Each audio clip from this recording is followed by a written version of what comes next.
বর্তমানে পাকিস্তান এক ভয়াবহ বন্যা বিপর্যয়ের মধ্য দিয়ে যাচ্ছে। উত্তরাঞ্চলের পাহাড়ি অঞ্চল, বিশেষ করে বান্নু আর খাইবার পাখতুনখোয়া প্রদেশে হঠাৎ মেঘভাঙ্গা বৃষ্টি আর পাহাড়ি ঢলের স্রোতে গোটা গ্রাম মুহূর্তেই মাটির সঙ্গে মিশে গেছে। শত শত মানুষ চোখের সামনে ডুবে মারা গেছে।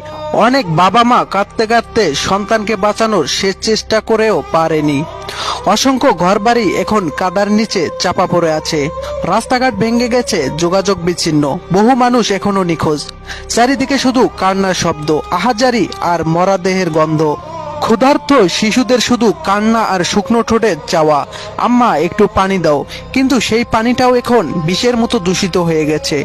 বৃদ্ধ বাবা মা নাতি নাতনির মরাদেহ বুকে নিয়ে ফুপিয়ে কাঁদছেন, আল্লাহ আর কত নেও। কেউ সারা রাত ধরে নিজের স্বামী বা স্ত্রী মরাদেহ খুঁজে ফিরছে। কোথাও একসঙ্গে গণকবর দেয়া হচ্ছে। সহায়তা পৌঁছানোর আগেই নতুন বৃষ্টি আর ঢল সবকিছু ভাসিয়ে নিয়ে যাচ্ছে। কাদার মধ্যেই মানুষ কুরে কুরে দুমুঠো খাবার খুঁজছে। এই বন্যা কেবল পানি নয়, এটা সমস্ত মানুষের দীর্ঘশ্বাস, কান্না আর মৃত্যুর আর্তনাদ নিয়ে এসেছে। আল্লাহ যেন এই ভয়াবহ বিপর্যয় ক্ষতিগ্রস্ত সকল মানুষকে সহায়তা করেন। আমরা যারা এখনো বেঁচে আছি, নিরাপদে আছি, অত্যন্ত একবার গভীরভাবে দোয়া করি তাদের জন্য, যারা আজ সন্তান হারিয়ে ক্লান্ত চোখে আল্লাহর করুণ প্রার্থনা করছে। হে আল্লাহ, বর্তমানে পাকিস্তান এক ভয়াবহ বন্যা বিপর্যয়ের মধ্য দিয়ে যাচ্ছে। উত্তরাঞ্চলের পাহাড়ি অঞ্চল, বিশেষ করে বান্নু আর খাইবার পাখতুনখোয়া প্রদেশে হঠাৎ মেঘভাঙ্গা বৃষ্টি আর পাহাড়ি ঢলের স্রোতে গোটা গ্রাম মুহূর্তেই মাটির সঙ্গে মিশে গেছে। শত শত মানুষ চোখের সামনে ডুবে মারা গেছে। অনেক বাবা মা কাঁদতে কাঁদতে সন্তানকে বাঁচানোর শেষ চেষ্টা করেও পারেনি। অসংখ্য ঘরবাড়ি এখন কাদার নিচে চাপা পড়ে আছে। রাস্তাঘাট ভেঙে গেছে, যোগাযোগ বিচ্ছিন্ন। বহু মানুষ এখনো নিখোঁজ। চারিদিকে শুধু কান্নার শব্দ, আহাজারি আর মরা দেহের গন্ধ।